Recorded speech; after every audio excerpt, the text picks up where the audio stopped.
It's actually flipped. And that doesn't make much sense. I suggest you revisit this equation. I know it involves some math, but try to plug in some numbers, see what happens when this is high, or when this is high, and see what comes out. And see what happens when you make this positive or negative. Maybe that's a way to convince yourself. If that doesn't work, and this problem still doesn't make sense to you, come talk to me. I'll talk it out. But you should be very comfortable with this type of question. Just figuring out the sign. I'm not asking you to do actual math here.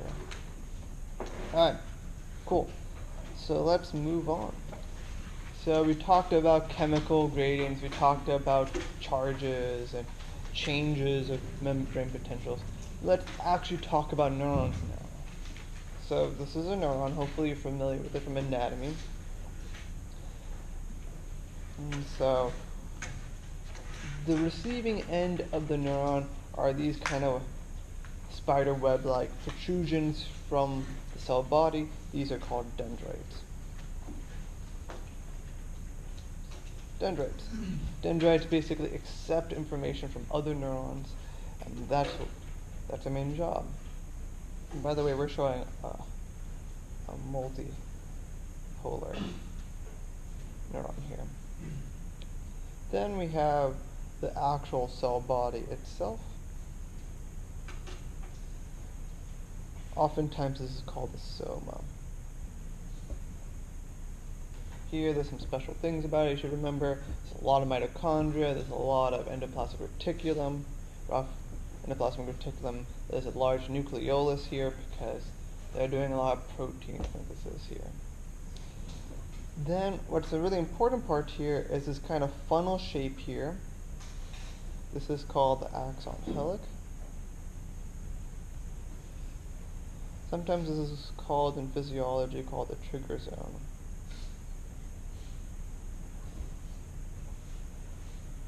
And then of course we have along the whole length here we have the axon. That's like the wired portion of the neuron. And then within the axon we have these myelin sheaths. And I always have a hard time spelling myelin. Myelin sheaths. There we go. And then in between these myelin sheaths we had the nodes of round VA.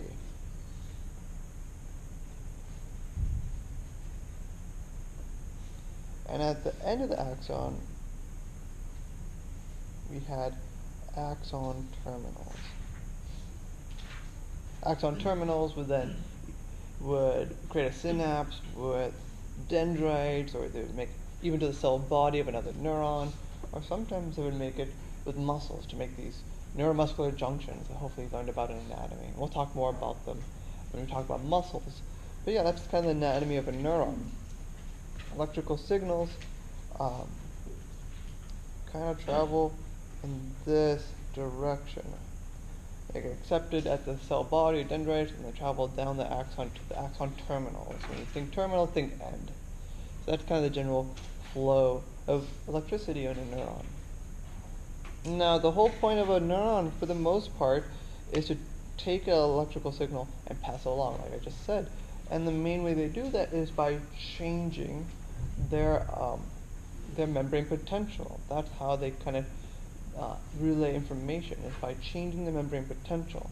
And so a neuron changes its membrane potential in two different ways, by graded potentials and action potentials. So we're going to talk about those separately. Hopefully you have a decent idea about what these are already because you've done the NeuroSim lab, at least part 1.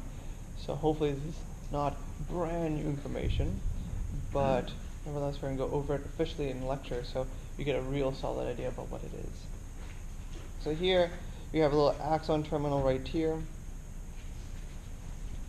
Yeah, we have an axon terminal right here, and what it releases some neurotransmitter.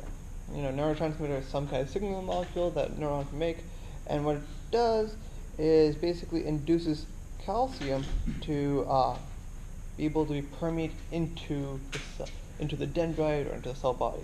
What's happening is a whole bunch of sodium is rushing into the cell body. That's what this neurotransmitter is. I'm not going to talk about the details right now about what's happening there.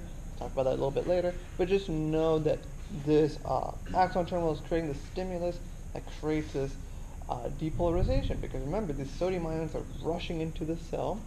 Sodium ions are positive, so it's increasing the already negative membrane potential because you're adding these positive ions in there. So it's depolarizing the cell. And so what's unique to graded potentials is how much that depolarization is going to be varied depending on its distance. So if this here was the source, come on, let me write. If this was the source of the stimulus, the amount of depolarization right where the axon terminal is going to be the greatest. So it's going to be like, it's going to be the site closest to 0 millivolts when we think about the membrane potential. But as we get further away, from the site of the stimulus, the membrane potential depolarization is going to get lower and lower. So we're going to say the amplitude of that depolarization, or the strength of that depolarization, is going to decrease with distance. And that's kind of what these arrows are showing you here. They're really big here, and then they get kind of smaller as you get further away. And graded potentials, as these arrows show, kind of travel in many directions away from the source. So the best example of this, best analogy of this, is if you threw a rock into a pond. You threw that rock in the pond, the rock is the stimulus, and the ripples it makes across the pond are basically analogous to the membrane potentials changing. Those ripples are really big close to the rock, and as they get further away from the rock, they get smaller. And so that's what we're showing here. And this is the same thing as your passive conduction model in NeuroSim. All it's doing is we're creating basically a voltage change at one point, and we're seeing how that voltage change propagates down the cell body. And it's a very passive propagation. There's no facilitation by the cell. It just occurs passively. It's a little bit like diffusion, in a sense it's passive, but it's not random.